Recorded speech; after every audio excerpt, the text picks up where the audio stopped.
सौभाग्य सुंदरी व्रत कथा एवं पूजन विधि। कार्तिक मास की कृष्ण पक्ष की तृतीया तिथि को सौभाग्य सुंदरी व्रत किया जाता है। इस दिन विवाहित स्त्रियां अपने अखंड सौभाग्य की प्राप्ति और पति की दीर्घायु के लिए यह व्रत रखती हैं।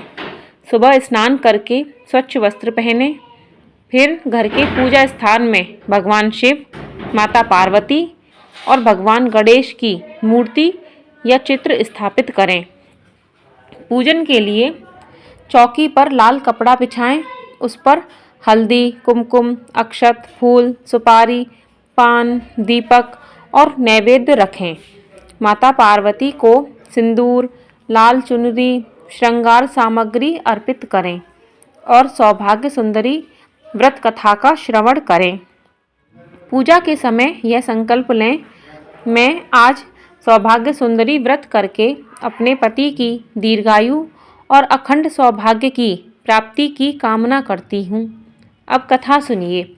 एक बार माता पार्वती ने भगवान शिव से पूछा, हे प्रभु, बताइए ऐसा कौन सा व्रत है जिससे स्त्रियों को अखंड सौभाग्य और पति की दीर्घायु प्राप्त होती है।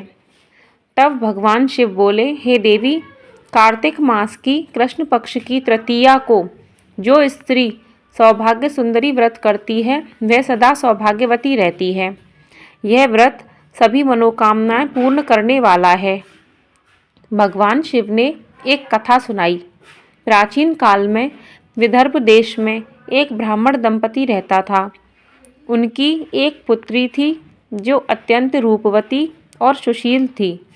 विवाह योग्य होने पर उसके पिता ने उसका विवाह एक योग्य ब्राह्मण युवक से कर दिया, परंतु कुछ समय बाद उसके पति की मृत्यु हो गई। वह युवती अत्यंत दुखी होकर वन में जाकर तप करने लगी। एक दिन उसने देखा कि कुछ स्त्रियां सुंदर वस्त्र और श्रृंगार किए हुए माता पार्वती की पूजा कर रही थीं। उसने पूछा, हे बहनों, आप कौन सा व्रत कर रही हैं जिससे आप इतनी सौभाग्यवती हैं? उन्होंने उत्तर दिया, हम सौभाग्य सुंदरी व्रत कर रही हैं। इससे सौभाग्य, सुख और समृद्धि की प्राप्ति होती है। यह सुनकर उस विधवा ने भी श्रद्धापूर्वक सौभाग्य सुंदरी व्रत किया।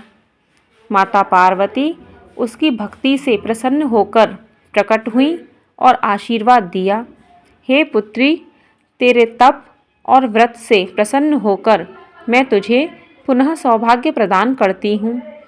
फिर उसे पुनः एक योग्य पति मिला और वह सदा सौभाग्यवती रही। इस प्रकार जो स्त्री श्रद्धा और विश्वास से सौभाग्य सुंदरी व्रत करती है वह अखंड सौभाग्य, पति की दीर्घायु और पारिवारिक सुख की प्राप्ति करती है। पूजन के अंत में माता पार्वती को श्रृंगार का सामान, फल, फूल और मिठाई अर्पित करें, आरती करें और यह मंत्र जपें, ओम पार्वते नमः। फिर माता से प्रार्थना करें, हे माँ पार्वती, मुझे अखंड सौभाग्य, पति की दीर्घायु और परिवार की मंगल कामना प्रदान करें। इस व्रत को करने से स्त्रियों को अखंड सौभाग्य, सौंदर्य और समृद्धि की प्राप्ति होती है और माता पार्वती का विशेष आशीर्वाद प्राप्त होता है। सौभाग्य सुंदरी व्रत करने से जीवन में सुख, शांति और सौभाग्य स्थायी रूप से बना रहता है। राधे राधे। इस तरह की टेक्स्ट वीडियो सुनने के लिए या पढ़ने के लिए इस चैनल को सब्सक्राइब करें और बेल आइकन को प्रेस करें। जय श्री कृष्ण।